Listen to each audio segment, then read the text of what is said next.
getting it. Could you please elaborate this to me? Arey wait yaar, our next performance is totally based on this. So, ladies and gentlemen, let's have our next performers from section F to set the fire upon the stage. वंश के राजा की कहानी है जिसने भारत के एक ऐसे राज्य का निर्माण किया जो वीरता को प्रमाणित करता है। उस राज्य को आप मेवाड़ के नाम से जानते हैं और ये एक ऐसे राजा की कहानी है जिसकी कहानी हमें ना किताबों में पढ़ाई गई, ना ही हमारे शिक्षकों ने हमें बताया, लेकिन आज हम आपको उस कहानी से रूबरू कराने जा रहे हैं। तो मैं आपसे यही गुजारिश करूंगा कि आप अपने भारत के इतिहास से दिल से जुड़िए और इस कहानी का लुत्फ उठाइएगा।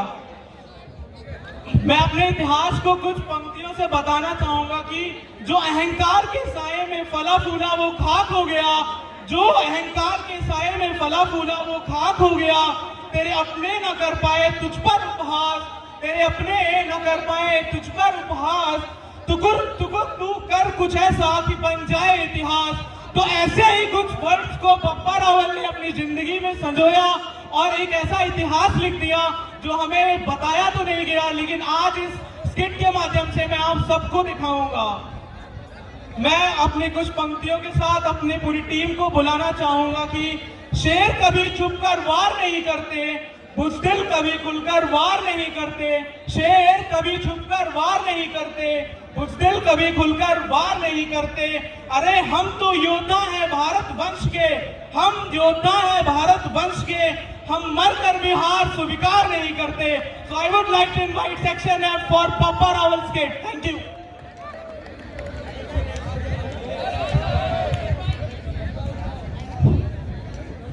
यह घटना 1300 वर्ष पुरानी है।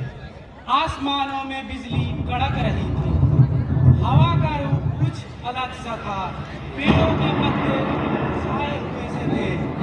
इसी खौफनाक समय में दो सेनाएं एक दूसरे के तरफ बढ़ रही थीं।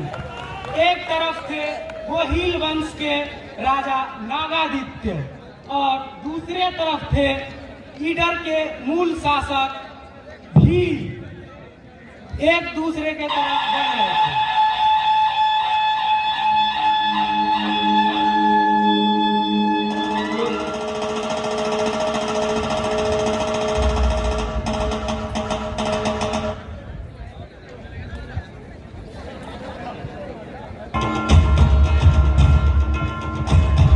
राजा नागादित्य वीर गति को प्राप्त हुए।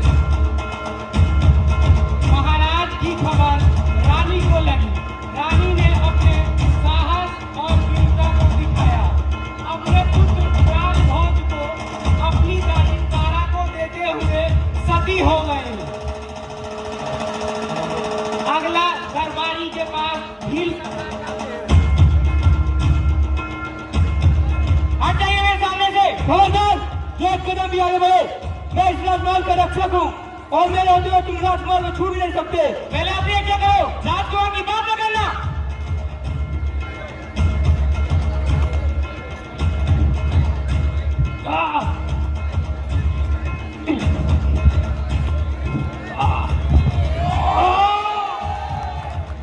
बाई तारा कालभोज को लेकर महल से भागती हुई।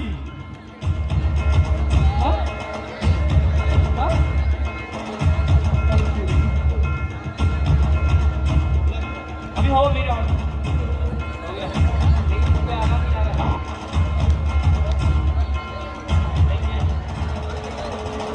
श्रीमती, आप बहुत चिंतित लग रही हैं।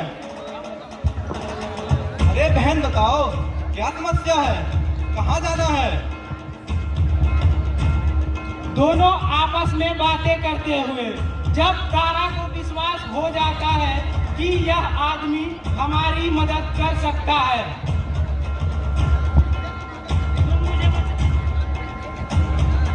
तुम मुझे वचन दो कि इसकी रक्षा ही तुम रक्षा करोगे। मैं वचन देता हूँ, इसकी रक्षा ही मेरा कर्तव्य होगा। समय बीतता गया।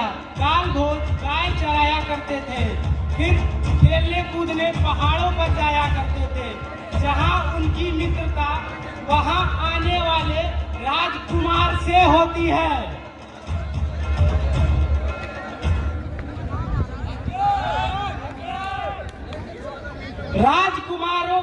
परवरिश के साथ साथ काल भोज को भी शस्त्रों के ज्ञान हो जाते हैं।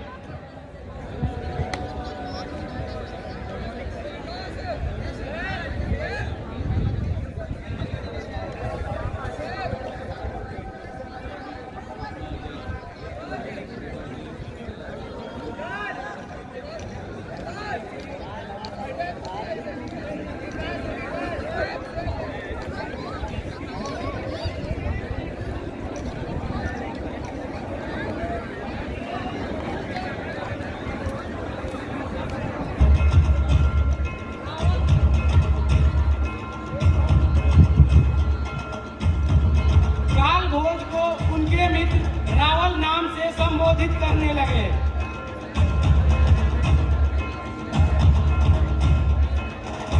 रावल अब युवा हो चुके थे।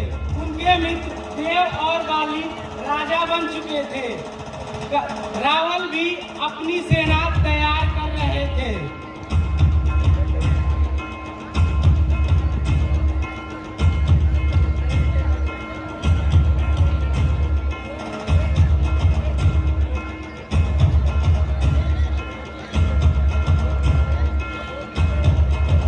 सेना लेकर रावल चित्तौड़ पर हमला कर देते हैं।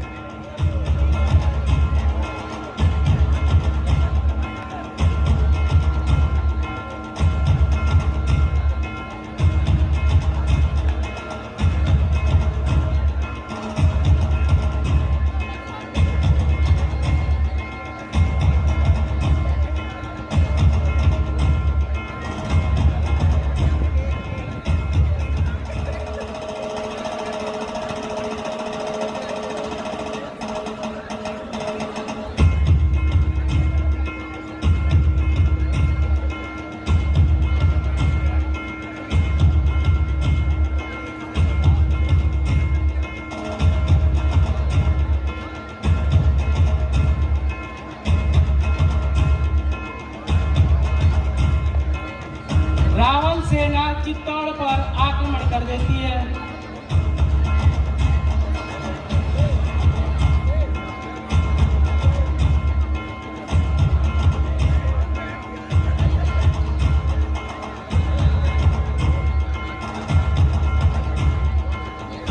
वहां से प्राप्त सारे संपत्ति को रावल आम जनता में बांट देते हैं। आम जनता उन्हें प्यार से पप्पा संबोधित करने लगती है। पप्पा पप्पा पप्पा पप्पा पप्पा।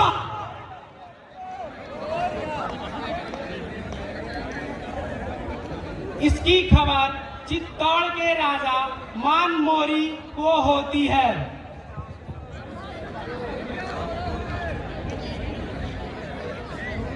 ओ चित्तौड़ की महारानी, हमारे नागायत के वन जीवित हैं। कौन? ईडर के राजकुमार? ये तो बड़े प्रसन्नता की बात है। हाँ वही। सेनापति, सेनापति सामने आओ।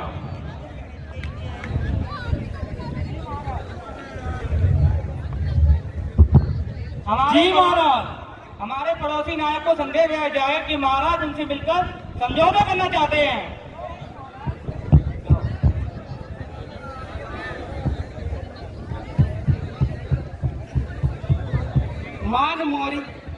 मान मोरी का कोई वंश न था। उन्होंने बप्पा रावल का स्वागत किया और उनकी वीरता और तीव्रता देखते हुए उनको राजाभिषेक कराया गया।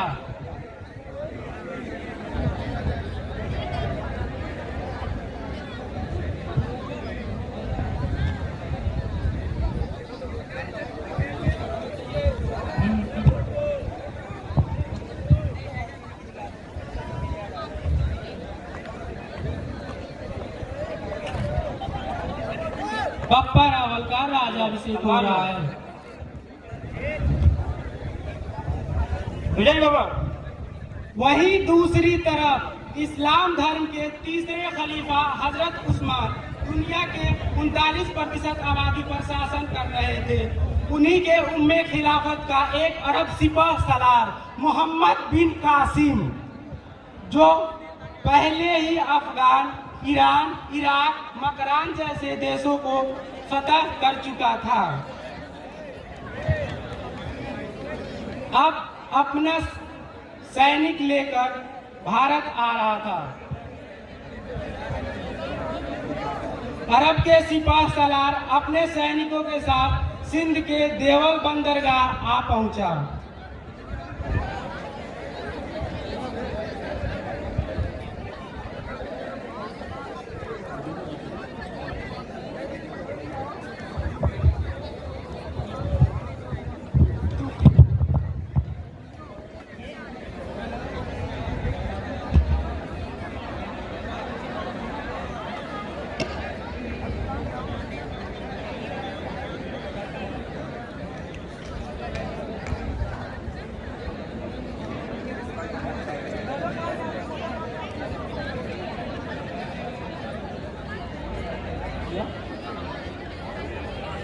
नेरो और सैवानों को रोकते हुए अरब सेना सिंध के राजा दाहिर पर आक्रमण कर फतह हासिल कर लेती है। सिंधी लोग अब सहायता के लिए बप्पा रावल के पास जाते हैं। महाराज को प्रणाम। महाराज, हमारा अरब सेना ने सब कुछ छीन लिया है और आपसे मदद मांगने आए हैं। कृपया हमारी मदद करें।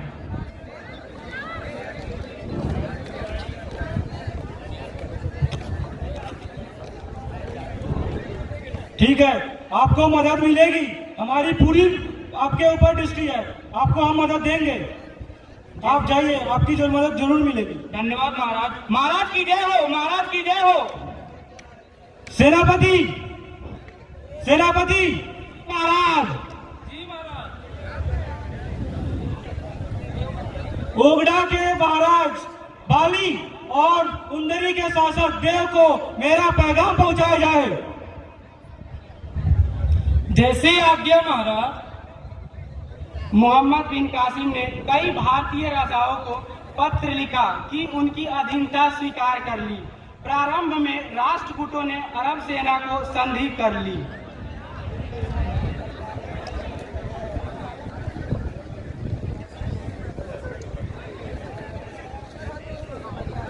देव और वाली अपने बचपन के मित्र रावल से मिलते हुए सौगंध खा के कहते हैं कि मरते दम तक आपका साथ देंगे। प्राण जाया भील जाया भाई भाई, प्राण जाया भील जाया भाई भाई। अरब सेना चित्तौड़ पर आक्रमण कर रही है। इश्क बने चिंगारी है एक हिंद का बेटा, देखो सब पे भारी। बप्पा ने तीव्रता दिखाई, लेकिन अभी भी युद्ध चित्तौड़ के पक्ष में नहीं था।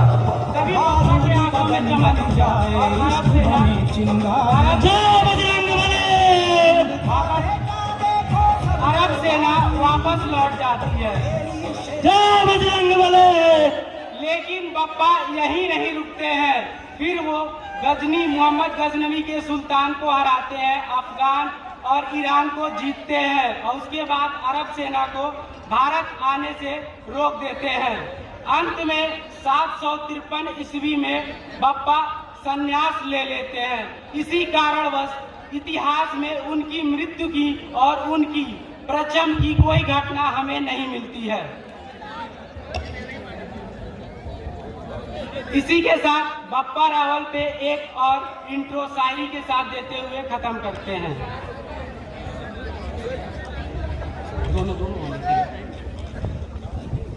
सीमा से भी बाहर जाकर के केसरिया फहराया, बरम भूमि की पावन का जिसने मान बढ़ाया। ईरान और अफगान संधि को जाकर जिसने जीता, टूट पड़ा था युवा मन, बप्पा रावल जीता, बप्पा रावल जीता।